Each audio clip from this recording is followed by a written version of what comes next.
The Blue Bird by Sri Aurobindo.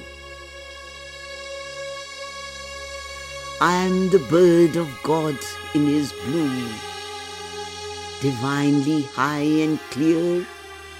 I sing the notes of the sweet and the true for the gods and the seraphs ear.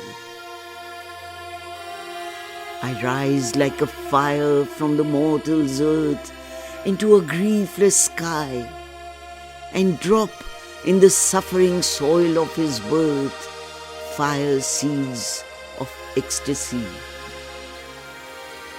My pinions soar beyond time and space into unfading light.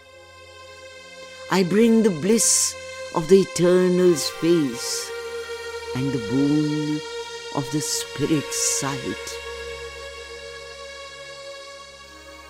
I measure the worlds with my ruby eyes. I have perched on wisdom's tree, thronged with the blossoms of paradise by the streams of eternity. Nothing is hid from my burning heart. My mind is shoreless and still. My song is rapture's mystic art. My flight, immortal will.